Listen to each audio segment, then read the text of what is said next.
Bismillahirrahmanirrahim. Assalamualaikum warahmatullahi wabarakatuh. Welcome back to my channel, Jamal Official Vlog. Teman-teman semua, kali ini saya akan bahas salah satu tema yang cukup menarik untuk kita kupas tuntas, yaitu gagal bayar pinjol di atas 40 juta di proses hukum. Yuk kita simak seperti apa ulasannya. Jangan pernah takut oleh ancaman dan teror dari DC pinjaman online.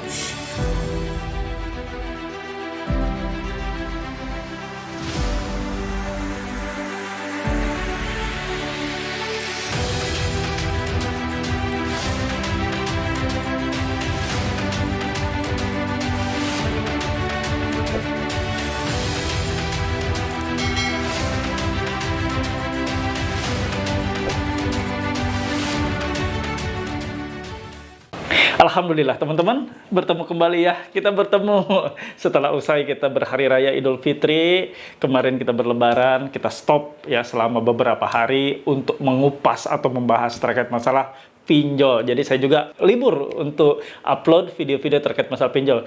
Kenapa saya harus meliburkan? Karena saya pengen kalian fokus. Saya nggak mau kalian terus-menerus teracuni pikiran apabila saya upload video terkait masalah pinjaman online. Jadi saya stop dulu, malah di grup pun saya stop untuk seluruh admin tidak lagi meng-ACC berbagai macam postingan. Agar kalian benar-benar fokus merayakan hari kemenangan kalian, khususnya umat muslim yang merayakan Idul Fitri, biar fokus, biar khusyuk ya. Biar benar-benar nggak terkontaminasi lagi. Kali ini adalah salah satu menarik yang cukup buat kalian, untuk edukasi buat kalian, yaitu hutang pinjol atau gagal bayar pinjol senilai 40 juta ke atas diproses secara hukum. Nah, kita simak ya seperti apa. Saya akan mengulas ini sampai tuntas karena ini untuk membantu kalian semua, untuk menyemangati kalian semua yang saat ini mulai kembali banyak sekali ancaman dan teror yang datang silih berganti setelah selesai kita berhari raya. Yuk kita simak seperti apa videonya. Tapi sebelumnya seperti biasa, mohon dukungan dan supportnya dari kalian semua, yaitu dengan cara di subscribe channel Jamal Official Vlog, lalu diaktifkan loncengnya teman-teman. Kenapa harus diaktifkan loncengnya? Agar Anda mendapatkan notifikasi atau pemberitahuan atas video-video terbaru yang saya upload setiap harinya. Anda langsung mendapatkan notifikasi atau pemberitahuan di handphone Anda, langsung masuk ke handphone Anda. Dan bila video saya ini bermanfaat ya, silahkan kalian share ke berbagai media sosial kalian. Insya Allah ini menjadikan pahala jariah buat kalian semua. Bila video yang kalian bagikan, video-video saya ini memberikan manfaat buat mereka dan memberikan booster mental buat mereka semua yang menerima dan menonton video yang Anda bagikan. Yuk kita simak seperti apa videonya. Ini adalah salah satu pertanyaan yang datang dari teman kita yang menonton video saya yang ada di kolom komentar video saya. Kita bacakan ya. Bang mau nanya, kalau nominal juga berpengaruh nggak sama niatan pinjol ngotot nagih? Saya di 2 aplikasi total 40 juta, belum ada yang bahas minimal hutang. Kalau 5 juta ke bawah, kayaknya males juga ya buat mereka membawa kasus ini ke pengadilan. Dari MLRs ya. Ini nama akun YouTube-nya. Jadi begini kawan-kawan. Ya, terkait masalah pertanyaan. Kalau utang 40 juta, misalnya 40 juta ke atas, apakah pinjaman online akan ngotot untuk melakukan proses hukum? Untuk melakukan proses penagihan?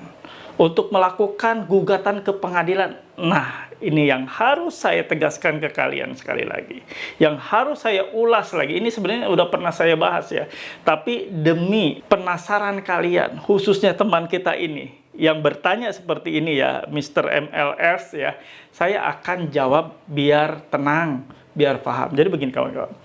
Terkait masalah berapa sih nilai nominal utang, bahwa mereka akan mulai membawa kalian ke pengadilan. Nasabah-nasabah yang gagal bayar dibawa ke pengadilan, itu berapa sih nilai nominal minimalnya mereka akan mengkasuskan?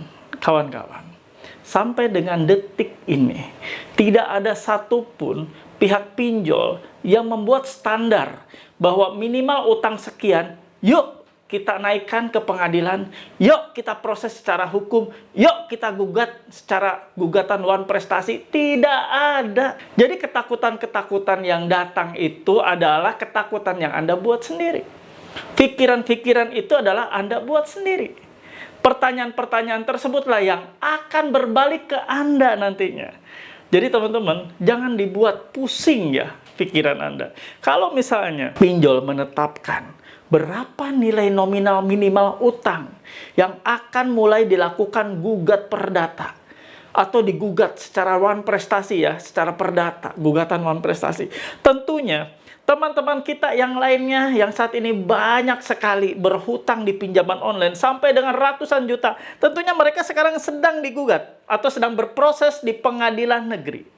Nah, sampai saat ini saya belum mendengar ada nasabah yang sampai diproses secara perdata di pengadilan negeri. Belum pernah mendengar ada nasabah yang sedang menjalankan proses atau digugat oleh pihak pinjol A, pinjol B, pinjol legal tentunya ya, yang sedang berproses di pengadilan. Nggak ada, kawan. Jadi jangan takut-takuti diri Anda sendiri. Jangan membuat pertanyaan-pertanyaan yang akan membunuh pikiran Anda sendiri, yang akan membunuh mental Anda sendiri. Ketahuilah, kawan, mereka memang bisa melakukan hal tersebut. Mereka memang mempunyai hak untuk menuntut Anda. Mereka mempunyai hak untuk menggugat Anda, untuk mengembalikan dana yang sudah Anda gunakan, dana yang sudah Anda pakai. Mereka ada celah seperti itu, ada. Secara undang-undang, secara hukum, diperbolehkan, diperkenankan untuk mereka melakukan gugatan secara perdata. Namun, semuanya itu perlu pertimbangan yang matang, perlu proses yang panjang, perlu juga biaya yang tidak sedikit, kawan-kawan. Jadi please, bunuh ya rasa-rasa takut Anda bahwa Anda akan diproses. Jadi hal itulah yang muncul ya dari diri Anda sendiri, lalu menikam pikiran Anda, menikam mental Anda, mematahkan semangat Anda, membuat Anda takut, akhirnya Anda terjebak dalam ketakutan yang sudah Anda buat sendiri. Paham ya? Jadi tadi saya simpulkan bahwa banyak cara yang bisa dilakukan oleh pihak pinjol secara hukum. Tapi sampai dengan saat ini mereka masih banyak pertimbangan. Masih banyak pertimbangan, kenapa? Karena setiap kali mereka mau melakukan gugatan kepada nasabahnya yang diduga melakukan uang prestasi atau ingkar janji atau gagal bayar, sekarang trennya gagal bayar ya di pinjaman online, mereka harus mempertimbangkan banyak hal. Pertama, mereka harus menggugat sesuai dengan domisili hukum dari nasabah. Nasabah ada di Bandung, mereka harus gugat di Pengadilan Negeri Bandung. Mereka ada nasabahnya yang gagal bayar ada di Palembang, harus menggugat di Pengadilan Negeri Palembang. Seterusnya, ada di Sulawesi, ada di Manado, mereka harus berproses sidang di sana, mendaftarkan gugatannya di Pengadilan Negeri di mana domisili hukum dari si nasabah tersebut. Nah, repot nggak? Ya repot. Belum lagi biaya yang akan dikeluarkan. Biaya yang dikeluarkan itu biaya dari si penggugat, bukan dari tergugat. Bukan beban biaya itu akan dialihkan ke si nasabah atau si tergugat, tapi ditanggung oleh si penggugat. Nah, itu juga jadi masalah. Bagaimana mereka kalau misalnya mereka berkantor pusat di Jakarta, lalu mereka akan bolak-balik ke Bandung, kalau nasabahnya di Bandung, bolak-balik lagi ke Tasik, kalau nasabahnya menunggak di Tasik, lalu di Garut, lalu di Bekasi, lalu di Kerawang, di Purwakarta, dan seterusnya. Mereka akan direpotkan dengan hal seperti itu. Mereka mendirikan perusahaan pinjol bukan untuk mencari ribet, bukan untuk mencari rugi. Mereka tentunya mendirikan perusahaan pinjol, mencairkan dana ke kalian itu ingin ada profit atau cuan, ingin ada untung. Jadi nggak mungkin mereka berniat mendirikan pinjaman online, berniat membuat perusahaan pinjol ini untuk mereka merugi. Tidak mungkin. Mereka tidak akan pernah mau mengeluarkan kos-kos demikian, apalagi urusannya dengan hukum. Pasti mereka akan mikirkan ribet, karena yang menunggak bukan hanya Anda seorang. Yang menunggak bukan hanya 1 orang, 2 orang, 100 orang, tapi yang menunggak ratusan ribu. Paham ya sampai sini? Jadi buang sekarang. Pikiran-pikiran seperti itu buanglah. Jangan kalian pelihara pikiran-pikiran yang akan membunuh pikiran Anda, yang akan membunuh mental Anda, yang akan mematahkan semangat Anda. Hilangkan semua itu. Jalani hidup Anda. Kalian gagal bayar saat ini adalah bukan gagal bayar yang kalian sengaja. Bukan gagal bayar ketika Anda pinjam, Anda langsung berpikir ya sebelum minjam pun Anda berpikir akan saya gagal bayar. Itu konsep yang salah. Gagal bayar di sini adalah gagal bayar karena Anda cash flow-nya memang benar-benar tidak mampu untuk melakukan pembayaran untuk melunasi utang-utang pinjol Anda. Benar-benar Anda tidak bisa lagi melakukan pembayaran, melakukan angsuran. Nah, itu namanya proses gagal bayar yang Anda lakukan karena cash flow.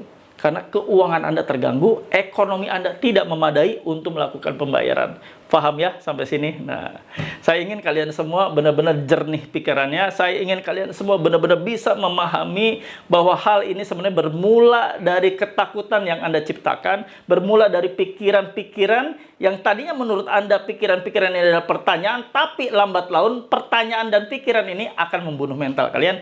Mental kalian bisa ambruk.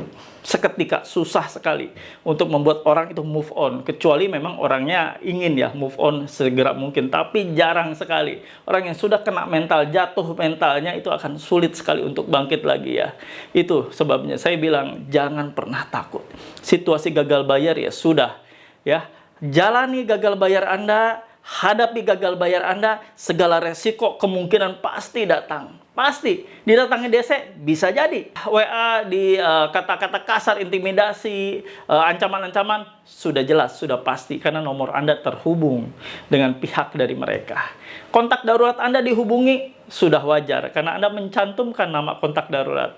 Nomor-nomor kontak lainnya akan dihubungi bisa terjadi karena HP Anda sudah diberikan akses oleh Anda sendiri ke pihak mereka untuk menguasai handphone Anda. Sudah, semuanya sudah paham, semuanya sudah jelas, semua resiko sudah ada, tinggal kita jalani. Semua resiko tinggal kita antisipasi. Paham ya? Kalau misalnya mereka mau mengancam akan menelpon semua kontak darurat, akan nge-WA semua kontak darurat, Anda bisa bikin status di WhatsApp bahwa apabila ada yang menagih atas nama saya, silakan untuk langsung diblokir, untuk dihapus chatnya, dan abaikan saja. Kasih tahu ke semua kontak Anda, 1 bulan. Ya, sepenuhnya 30 hari kalian buat status tersebut agar semua kontak Anda paham bila suatu saat Anda disebar datanya. Paham ya? Bila kalian paham, silahkan tulis dan ketik di kolom komentar. Saya paham, saya mengerti, saya tidak takut. Sekali lagi, saya paham, saya mengerti, saya tidak takut. Karena ini adalah sebagai bentuk afirmasi positif buat kalian semua, bahwa kalian sudah paham, bahwa kalian sudah mengerti, bahwa kalian sudah siap dan tidak takut menerima segala macam bentuk ancaman yang datang dari pinjaman online atas tagihan Anda yang tertunggak. Silakan ketik dan tulis di kolom komentar. Halo teman-teman semua, jangan lupa ya untuk subscribe channel YouTube Jamal Official Vlog, lalu aktifkan loncengnya untuk mendapatkan notifikasi terbaru dari setiap video-video yang telah diupload. Jangan lupa juga untuk di like, di komen, dan di share. Terima kasih. Nah teman-teman ya, ada pada kesimpulan akhir setiap video yang saya bawakan ya bahwa segala macam bentuk upaya hukum bisa saja terjadi dan bisa saja berproses. Itu semua tergantung dari pihak pinjolnya mau tidak untuk menjalankan semua itu. Tapi ya saya bilang, tapi kalian harus berpikir lebih logis lagi. Apakah mungkin utang kalian hanya 2 juta, 3 juta, 10 juta akan dilakukan pemanggilan atau akan disidangkan atau akan digugat, akan diperdatakan? Anda utang 40 juta, apakah juga akan diperdatakan? Tentunya pihak pinjol akan banyak pertimbangan untuk melakukan hal itu. Apakah dengan menggugat nanti di pengadilan senilai 40 juta itu yang digugat, apakah hakim akan memutuskan? Belum tentu. Apakah hakim akan memutuskan harus membayar? Belum tentu. Karena semuanya tergantung bahwa si tergugat atau nasabah ini mampu atau tidak. Paham ya? Kalau misalnya nasabahnya hanya mampu, Pak Hakim, saya gaji habis oleh cicilan ini, cicilan itu, cicilan ini, saya hanya cukup buat makan saja. Paling saya hanya mampu untuk melakukan pembayaran yang digugat ini ya. Saya sebulan hanya mampu untuk mencicil sejumlah 40.000, sejumlah 50.000. Kalau seperti itu mau apa lagi? Ya, hakim akan mempertimbangkan kemampuan kalian. Oke, paham ya? Kalau kalian paham, saya tutup video. Mudah-mudahan kalian semuanya bisa mengerti, bisa paham. Karena apa? Saya ingin kalian bisa menjaga mental kalian. Menjaga mental kalian agar kalian tidak rapuh. Agar kalian tidak ambruk mentalnya. Saya mau kalian semuanya bisa menjaga mental kalian baik-baik. Saya ingin semuanya bisa menjaga stabilitas mental kalian, psikologis kalian, situasi saat ini. Apalagi saat ini kalian gagal bayar. Setelah Hari Raya Idul Fitri, saat ini saya buat video ini di tanggal 25, tentunya ke tanggal 30 di akhir bulan, di bulan April ini, 5 hari ke depan, Anda akan menghadapi berbagai macam teror atas kalian gagal bayar. Siapkan mental Anda, kuatkan mental Anda. Jangan cengeng, apalagi yang laki-laki. Nah, kalian lihat ya, ada salah satu video perempuan bagaimana menghadapi DC pinjaman online, tidak gentar, tidak takut, malah DC-nya yang kena mental. Saya mau kaum Adam, kaum laki-laki seperti itulah, jangan cengeng. Saya masih sedikit ketawa nih kalau ngelihat ada postingan di grup paguyuban membasmi pinjol yang si akunnya sih laki-laki gitu kan. Ini gimana ya kalau misalnya ada DC ke rumah saya, masih takut ada DC ke rumah saya, selalu jawab. Lihat, emak-emak saja berani ngadepin apa, Anda nggak malu sama emak-emak? Ya, jenis kelamin Anda laki-laki, apakah nggak malu sama emak-emak yang bisa menghadapi DC? Malah DC-nya kena mental. Oke, siapkan mental Anda ya. Menjelang closing di bulan April ini, banyak sekali nanti akan terjadi penagihan-penagihan yang cukup ekstrim ya. Siapkan diri Anda, siapkan mental Anda, dan yakinkan bahwa Anda sehat secara mental. Oke? Video kali ini akan saya tutup. Terima kasih untuk teman-teman semua yang sudah mendukung channel ini berkembang sampai saat ini. Mudah-mudahan channel ini bermanfaat buat kalian untuk membangun mental kalian, untuk membooster mental kalian, karena channel ini dan konten-konten dalam video ini saya dedikasikan khusus untuk kalian yang saat ini sedang mengalami ketakutan, kekhawatiran ditagih oleh pinjaman online. Mudah-mudahan setiap episode yang saya tayangkan, insya Allah 3 kali sehari ya, mulai besok saya akan tayangkan 3 kali sehari, mudah-mudahan membantu kalian semua untuk membuat pertahanan benteng mental kalian lebih baik lagi. Terima kasih untuk yang sudah mendukung channel ini, dan bagi kalian yang kiranya merasa bahwa banyak sekali pertanyaan yang ingin diajukan, silakan kalian tergabung di grup Facebook ya. Untuk link ada atau tautannya ada di kolom komentar atau kolom deskripsi video ini. Silakan kalian tergabung ya. Kalian bisa sharing di sana. Bisa sharing terkait masalah pinjol apapun. Ada 26.000 member di sana. Nanti kalau kalian sudah tergabung di grup Facebook, silahkan tergabung di grup Telegram ya. Semua grup yang saya buat, wadah adalah khusus wadah untuk kalian bisa saling interaksi. Yang penting kalian saling menjaga sopan santun, tidak saling membuli, satu sama lain saling menghargai. Mudah-mudahan ya kalian bisa tergabung di sana, kita pererat persaudaraan kita, satu nasib, satu penanggungan ya. Jadi kita senasib sepenanggungan, karena kalian semua adalah korban pinjol yang wajib dipulihkan mentalnya. Oke kawan-kawan, saya mendoakan kalian semua dimanapun berada, para penonton setia saya, para subscriber saya, agar kalian semua diberikan kesehatan oleh Allah Subhanahu wa Ta'ala. Kalian semua diberikan kemudahan, kelancaran atas setiap ikhtiar dan usaha yang kalian lakukan. Kalian yang saat ini belum bekerja, mudah-mudahan Allah berikan pekerjaan yang terbaik, pekerjaan yang halal tentunya. Amin ya rabbal alamin. Itu saja yang mau saya bagikan buat kalian semua. Terima kasih untuk kalian yang masih stay tune di channel ini. Rabbana atina fid dunya hasanah wa fil akhirati hasanah wa qina adzabannar. Wallahu muwaffiq ila aqwamit thoriq. Wabillahi taufiq wa hidayah. Wassalamualaikum warahmatullahi wabarakatuh. Bravo.